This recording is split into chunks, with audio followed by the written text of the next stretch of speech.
everyone, I saw this really cute milk carton gift box tutorial on Robin's Creative Cottages, one of her videos, and so I wanted to do it, and she has a little template that I printed out. It's from Merkwood Designs. Here's the link up here, and so I'm going to start here.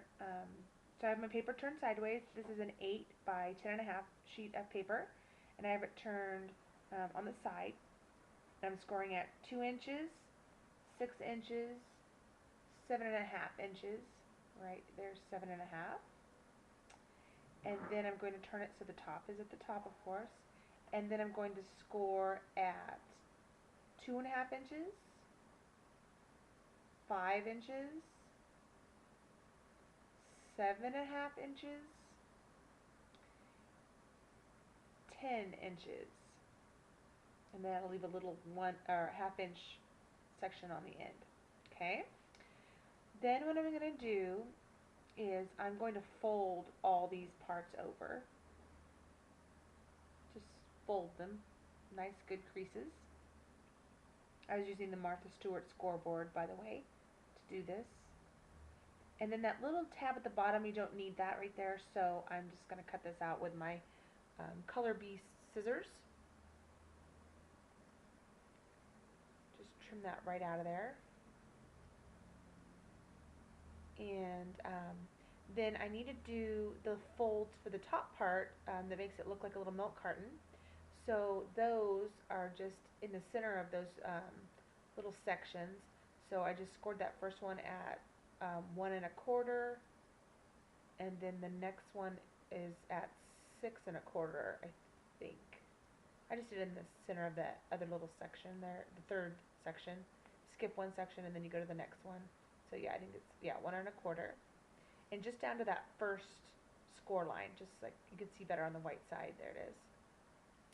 Then you need to do a diagonal score line, but I was really struggling on how to get that score line right. Couldn't line it up on the scoreboard, so I just kind of got rid of the scoreboard completely and just used a little. This is actually the mat from my Score Pal. And it works okay. I just put the tip of the score tool on that little junction there that I just made, so you can see it on the white side better, and then line it from corner to corner and just kind of press really well, and it gives you a good enough score line that you can fold on. I did that both ways to both corners, and then that next section over too. So there you can see it's folded. It's not as well as the other folds because I didn't have a groove to go in, but it'll still work. And this is from corner to corner again. Right here to right there. And then once I finish that, you just need to fold on you need to fold over those little lines as well, just to kind of give them a good crease. And that one I'll go backwards, those two, and then the diagonal creases will go the printed side to printed side. I don't know how else to explain that, but printed side to printed side, not white to white. And then first of all, I'm going to close up the box the round way. I'm going to, oh well, first I need to cut the little tabs on the bottom. So you just cut the 1, 2, 3 slits there. So when you need to box in the bottom, that's really easy to do. And then I'm going to put some score tape on the side. I decided to use score tape. I've got a brand new roll of it, and I've been trying it out. And I was having way trauma with the score tape. You'll see in just a little bit. I was really struggling. So this is 1/2 inch. I should have used 1/4 inch or maybe my ATG gun or something, because this was really wide. So it made it kind of tricky. But it worked. So I put that all along the side, and then instead of ripping it, I just flipped it over and cut it with my scissors. It's nice that those scissors are like non-stick, so nothing sticks to them. And then I just peeled the backing off of that and lined that up the best I could. I got it off just a smidge, but it's not that big of a deal. It still lines up and still goes remotely to a square.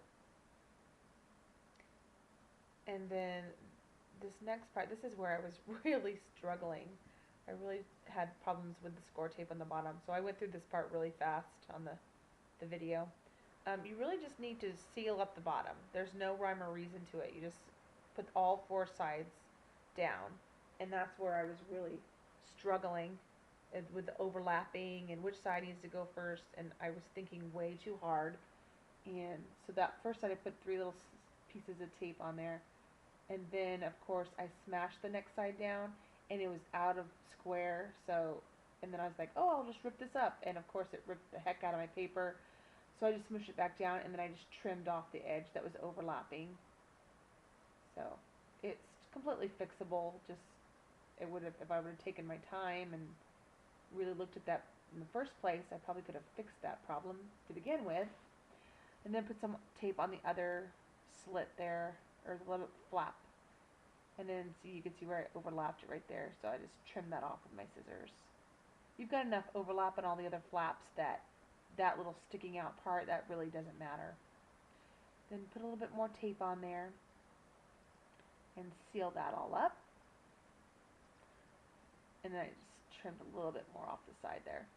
Okay, and then make sure the folds at the top are folded nice, and that you've got the creases done. And that crease right there is a tricky one. You got to make sure that it is going the correct way, or your little milk carton will kind of collapse on itself. But there you have the basic milk carton shape. It's really cute. Robin does a really good job of showing this on her video. She's got a couple videos. She's got one video linked right here that has different sizes. She did it anywhere from like a little tiny squatty milk carton to a big tall one. And so next I wanted to decorate the carton a little bit, so I cut out these little like the little journaling tags, little tags from the Recollections pad that I got, but they were too big, so I trimmed off that black border around each one of them, and it seemed to fit a little bit better. I wanted it to kind of look like a box of poison. You know how horrible, because I'm going to put treats inside. So I cut all that off, and then I just used my ATG to stick that one down on one side.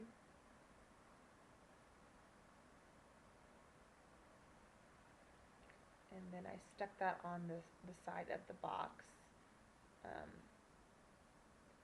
still made sure my folds would fold. I picked a better side. There you go.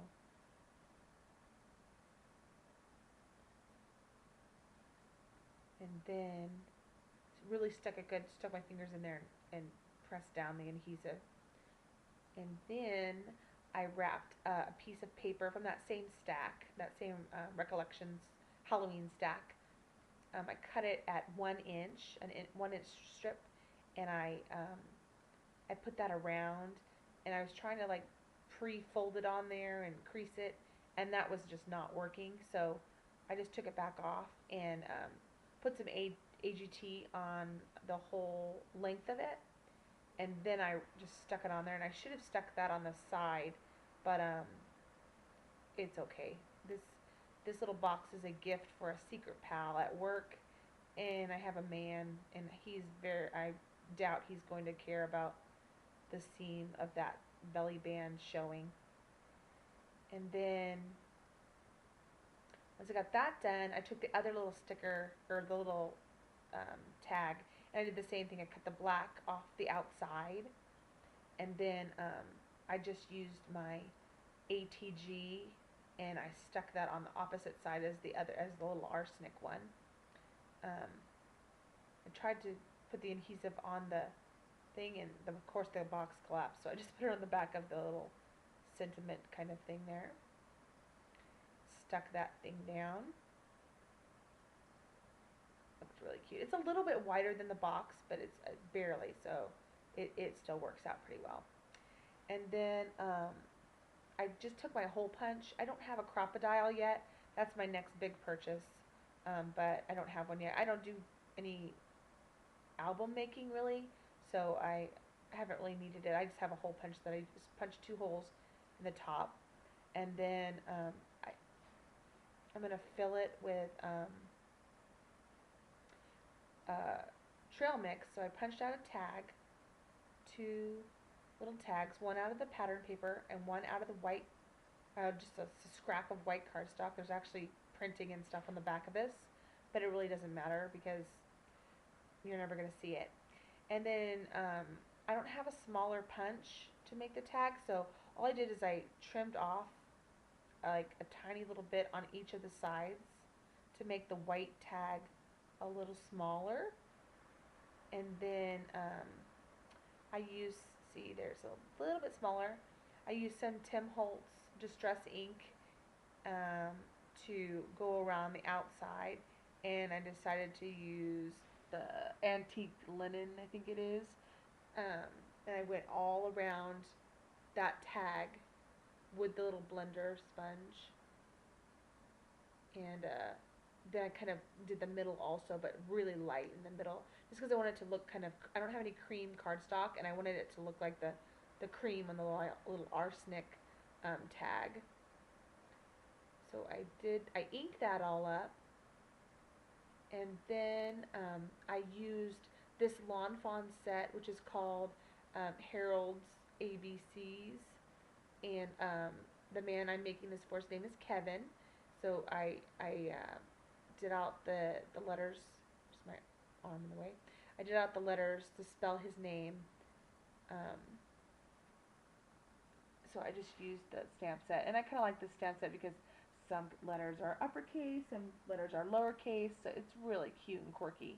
And I like the way the Lawn Fawn alphabet stamps are, because if you line up the bottom of the stamp, you line up pretty much all of your letters. And so that's really nice. It worked really quickly to get that all lined up. And I stamped this out just with some Memento black ink. I did it on a little scratch paper first, just to see how it was lining up. There's another witch that I colored from another video. And it worked out really cute. See how cute it is and quirky. And then I decided to put his last name initial on there. I don't think we have any other Kevins at work, but just to be safe. Then I used my ATG, after stamping it on the label, used my ATG to stick that down on the pattern paper. And then use that same little hole punch to punch out a little hole on there. And then I want to use some, I don't even know what this is called. It's not really twine. It's like rope. After filling this with my little trail mix, it's fruit and nut medley or whatever from Costco. Stole it from my husband. It's his favorite. I fill that thing up because Kevin doesn't like sweets, and it's a Halloween gift, so I thought he still needs some kind of goodies. And I just used some of this twine, or I don't know what you would call it. I got it in the dollar section at Target. Just cut a length of that, fished it through both of the holes, and then I put the tag on one side, and just tie a simple bow. Doesn't need to be too fancy. He's going to be really the only one that sees it, and it's a secret gift, so my name's not going on it. And then I just pulled that tight and tied that in a bow, and then trimmed off the excess.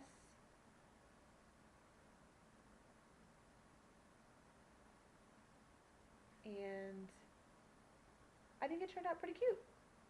I had already made one of these boxes for him.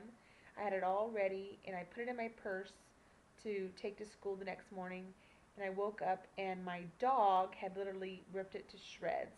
So this was my second box that I made for him. I thought it was just a cute little way to give him some treats. And there is the finished box, and thanks for watching, and I hope you like this little video. Thanks.